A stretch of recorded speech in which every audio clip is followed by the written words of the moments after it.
Macbeth. When Duncan the Meek reigned king of Scotland, there lived a great thane or lord called Macbeth. This Macbeth was a near kinsman to the king, and in great esteem at court for his valour and conduct in the wars, an example of which he'd lately given in defeating a rebel army assisted by the troops of Norway in terrible numbers. The two Scottish generals, Macbeth and Banquo, returning victorious from this great battle, their way lay over a blasted heath, where they were stopped by the strange appearance of three figures, like women, except that they had beards, and their withered skins and wild attire made them look not like any earthly creatures. Macbeth first addressed them, when they, seemingly offended, laid each one her choppy finger upon her skinny lips in token of silence. And the first of them saluted Macbeth with the title of Thane of Glamis. The general was not a little startled to find himself known by such creatures, but how much more when the second of them followed up that salute by giving him the title of Thane of Cawdor, to which honour he had no pretensions. And again the third bid him all hail, king that shalt be hereafter. Such a prophetic greeting might well amaze him, who knew that while the king's sons lived, he couldn't hope to succeed to the throne.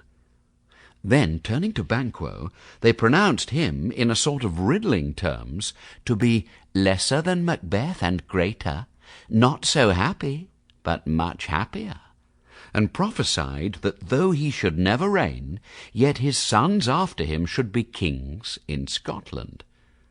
They then turned into air and vanished, by which the generals knew them to be the weird sisters, or witches.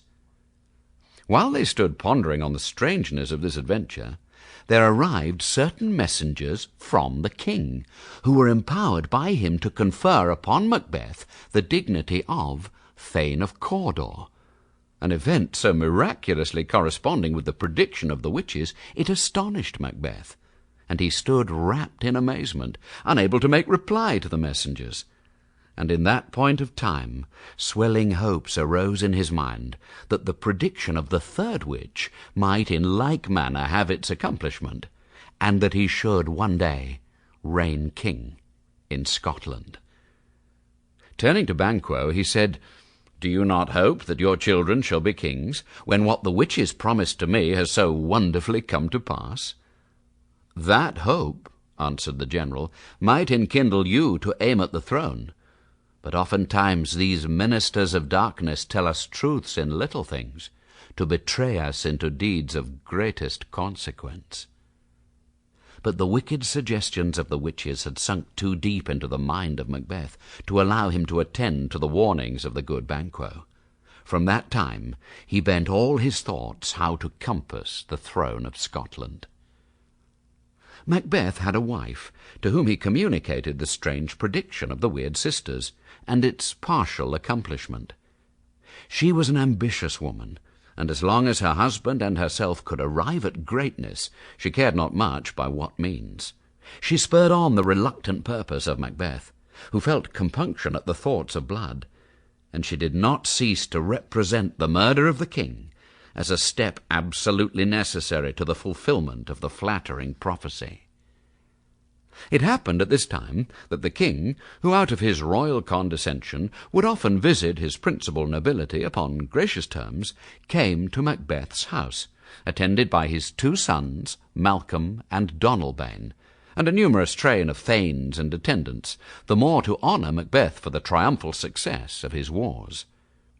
The castle of Macbeth was pleasantly situated, and the air about it was sweet and wholesome, which appeared by the nests which the martlet or swallow had built under all the jutting friezes and buttresses of the building, wherever it found a place of advantage.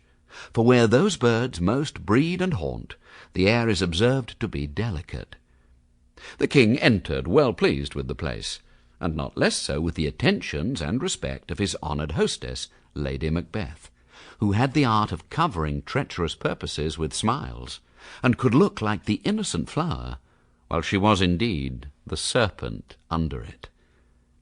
The king, being tired with his journey, went early to bed, and in his stateroom 2 grooms of his chamber, as was the custom, slept beside him. He had been unusually pleased with his reception, and had made presents before he retired to his principal officers, and among the rest had sent a rich diamond to Lady Macbeth, greeting her by the name of his most kind hostess.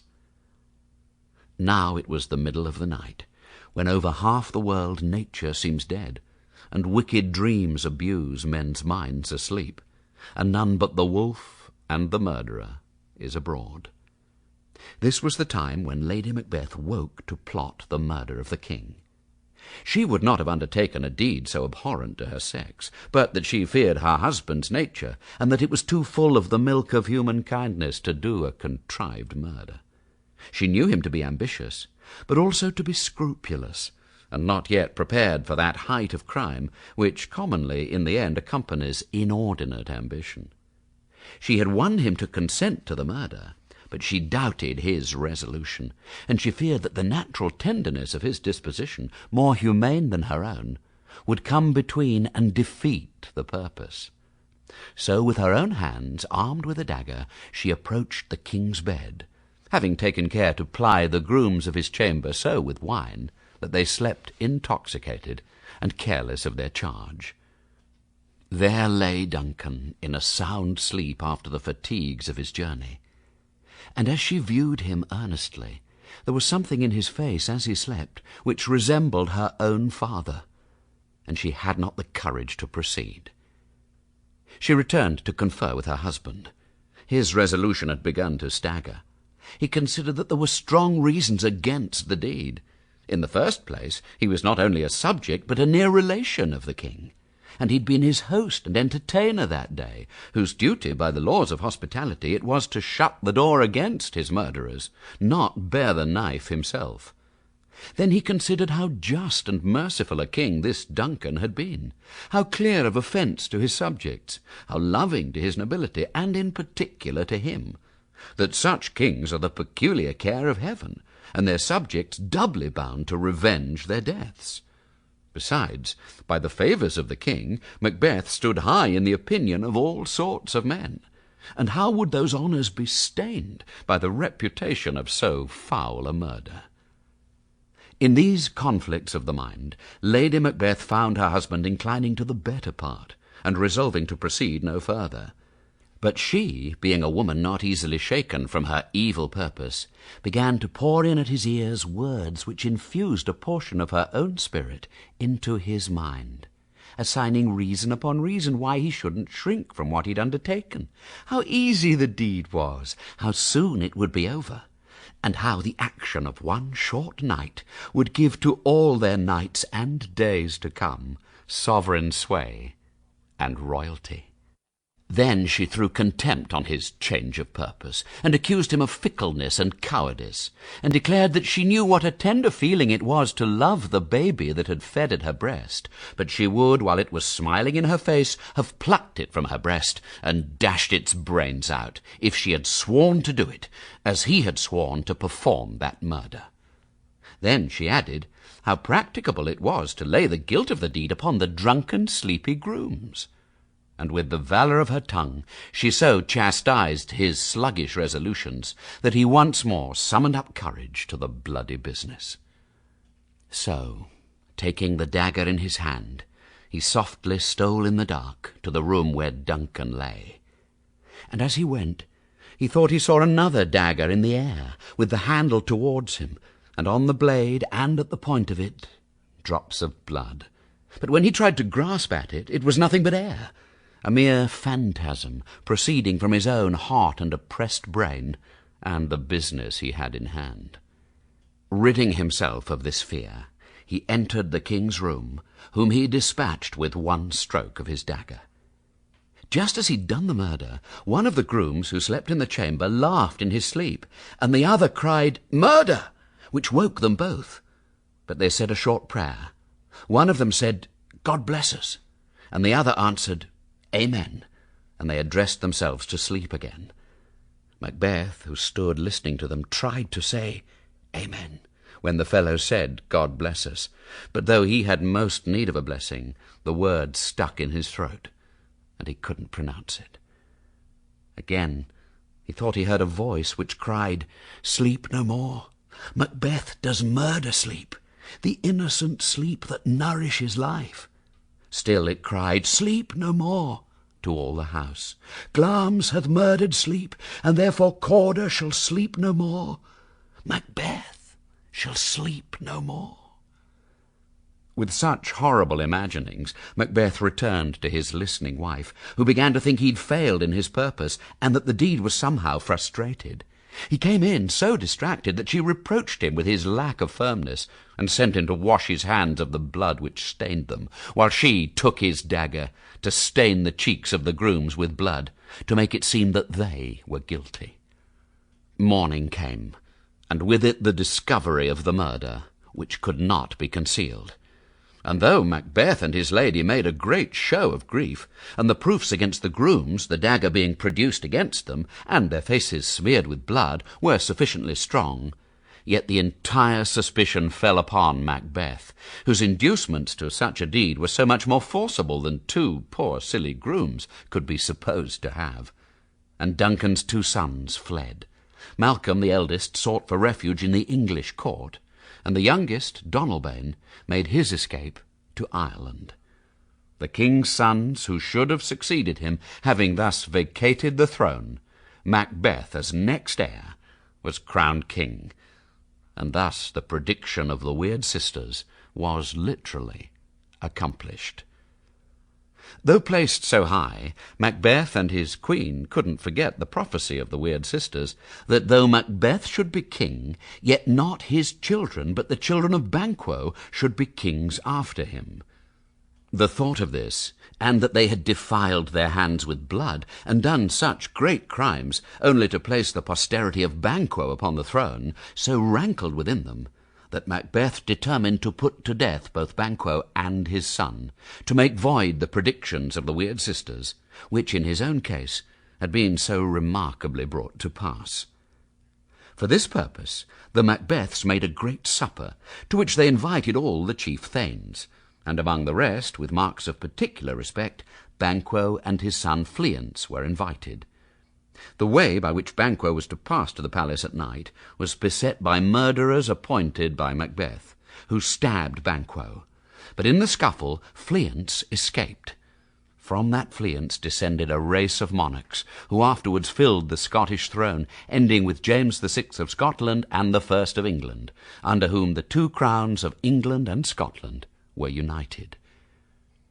At supper, the Queen, whose manners were in the highest degree affable and royal, played the hostess with a gracefulness and attention which conciliated everyone present, and Macbeth discoursed freely with his thanes and nobles, saying that all that was honourable in the country was under his roof, if he had but his good friend Banquo present, whom he hoped he would rather have to chide for neglect than to lament for any mischance.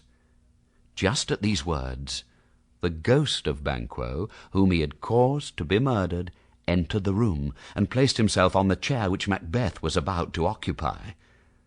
Though Macbeth was a bold man, and one that could have faced the devil without trembling, at this horrible sight his cheeks turned white with fear, and he stood quite unmanned with his eyes fixed upon the ghost.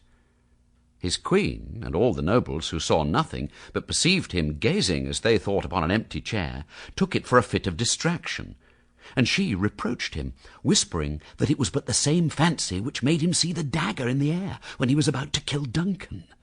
But Macbeth continued to see the ghost, and gave no heed to all they could say, while he addressed it with distracted words, yet so significant that his queen, fearing the dreadful secret would be disclosed, in great haste dismissed the guests, excusing the infirmity of Macbeth as a disorder he was often troubled with.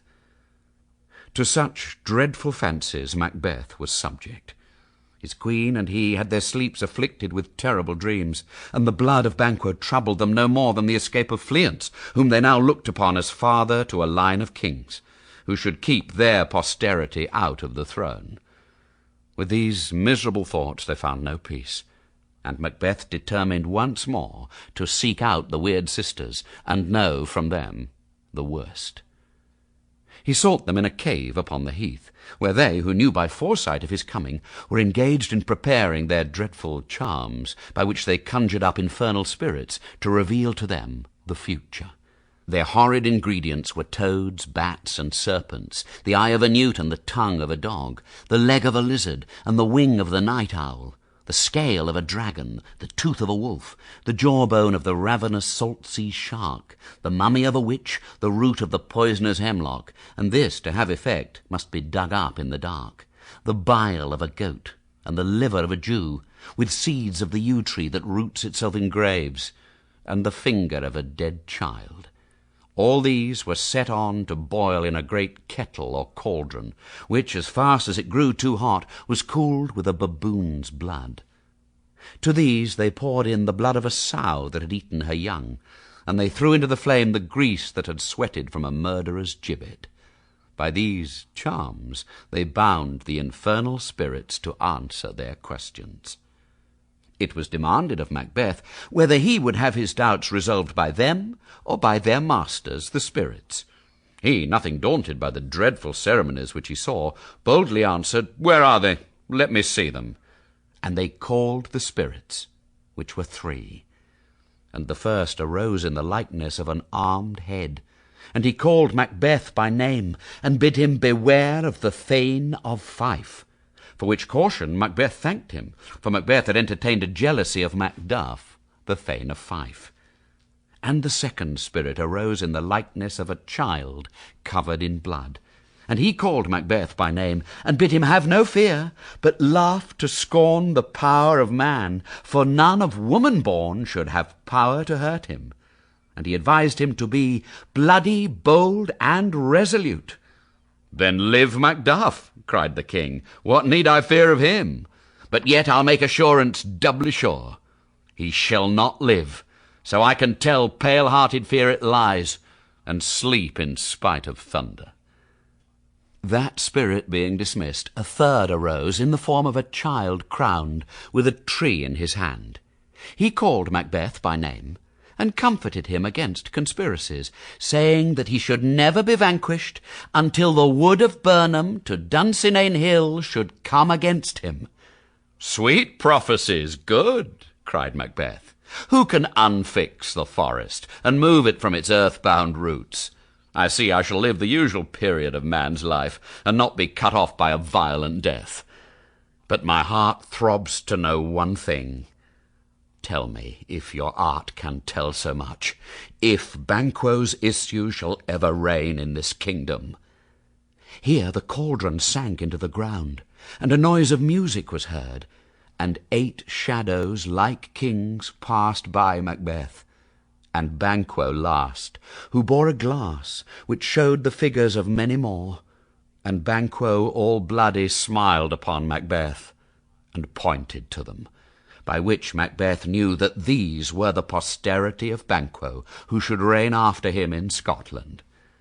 And the witches, with a sound of soft music, and with dancing, making a show of duty and welcome to Macbeth, vanished. And from that time the thoughts of Macbeth were all bloody and dreadful.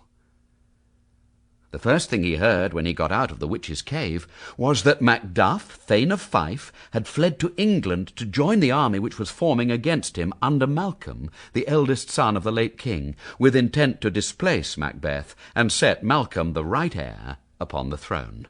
Macbeth, stung with rage, set upon the castle of Macduff, and put his wife and children, whom the Thane had left behind, to the sword, and extended the slaughter to all who claimed the least relationship to Macduff. These and such like deeds alienated the minds of all his chief nobility from him. Such as could fled to join with Malcolm and Macduff, who were now approaching with a powerful army, which they had raised in England, and the rest secretly wished success to their arms, though for fear of Macbeth they could take no active part. Everybody hated the tyrant. Nobody loved or honoured him, but all suspected him, and he began to envy the condition of Duncan, whom he'd murdered, who slept soundly in his grave, against whom treason had done its worst. Neither steel nor poison, domestic malice nor foreign levies could hurt him any longer. While these things were happening, the queen, who had been the sole partner in his wickedness, in whose bosom he could sometimes seek a momentary repose from those terrible dreams, died, it was supposed, by her own hand, unable to bear the remorse of guilt and public hate, by which event he was left alone, without a soul to love or care for him, or a friend to whom he could confide his wicked purposes. He grew careless of life and wished for death, but the near approach of Malcolm's army roused in him what remained of his ancient courage, and he determined to die, as he expressed it, with armour on his back. Besides this, the hollow promises of the witches had filled him with a false confidence, and he remembered the sayings of the spirits, that none of woman born was to hurt him, and that he was never to be vanquished till Birnam Wood should come to Dunsinane, which he thought could never be. So he shut himself up in his castle, whose impregnable strength was such as defied a siege. Here he sullenly waited the approach of Malcolm, when one day there came a messenger to him, pale and shaking with fear, almost unable to report what he'd seen. For he swore that as he stood upon his watch on the hill, he looked towards Birnam, and to his thinking, the wood began to move. "Liar and slave!" cried Macbeth. "If you speak false, you shall hang alive upon the next tree till famine end you. If your tale be true, I care not if you do as much for me."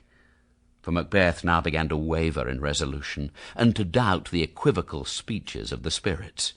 He was not to fear till Birnam Wood should come to Dunsinane, and now a wood did move. "However," said he, "if this which he swears is true, let us arm and out. There's no flying hence nor staying here. I begin to be weary of the sun, and wish my life at an end." With these desperate speeches he sallied forth upon the besiegers who had now come up to the castle. The strange appearance, which had given the messenger an idea of a wood moving, is easily solved. When the besieging army marched through the wood of Birnam, Malcolm, like a skilful general, instructed each of his soldiers to hew down a bough and carry it before him, by way of concealing the true numbers of his host. This marching of the soldiers with boughs had at a distance the appearance which had frightened the messenger. Thus were the words of the spirit brought to pass, in a sense different from that in which Macbeth had understood them, and one great hold of his confidence was gone. And now a severe skirmishing took place, in which Macbeth, though feebly supported by those who called themselves his friends, but in reality hated the tyrant, and inclined to the party of Malcolm and Macduff, yet fought with the extreme of rage and valour, cutting to pieces all who were opposed to him, till he came to where Macduff was fighting. Seeing Macduff, and remembering the caution of the spirit, who had counselled him to avoid Macduff above all men, he would have turned. But Macduff, who had been seeking him through the whole fight, opposed his turning, and a fierce contest ensued, Macduff giving him many foul reproaches for the murder of his wife and children. Macbeth, whose soul was charged enough with blood of that family already, would still have declined the combat, but Macduff still urged him to it, calling him tyrant, murderer, hellhound, and villain. Then Macbeth remembered the words of the spirit, how none of woman born should hurt him, and smiling confidently he said to Macduff, "You waste your labour, Macduff. You may as easily impress the air with your sword as make me vulnerable.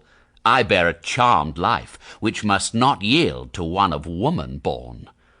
"Despair thy charm," said Macduff, "and let that lying spirit whom you have served tell you that Macduff was never born of woman, never as the ordinary manner of man is to be born, but was untimely taken from his mother." "Accursed be the tongue which tells me so," said the trembling Macbeth, who felt his last hold of confidence give way. "And let never man in future believe the lying equivocations of witches and juggling spirits, who deceive us in words which have double senses, and while they keep their promise literally, disappoint our hopes with a different meaning. I will not fight with you." "Then live," said the scornful Macduff. "We will put you on show, as men show monsters, and with a painted board, on which shall be written, 'Here men may see the tyrant.'" "Never," said Macbeth, whose courage returned with despair. "I will not live to kiss the ground before young Malcolm's feet, and to be baited with the curses of the rabble. Though Birnam Wood has come to Dunsinane, and you opposed to me who was never born of woman, yet I will try the last." With these frantic words he threw himself upon Macduff, who, after a severe struggle, in the end overcame him, and, cutting off his head, made a present of it to the young and lawful king, Malcolm, who took upon himself the government which, by the machinations of the usurper, he had so long been deprived of. And he ascended the throne of his father, Duncan the Meek, amid the acclamations of the nobles and the people.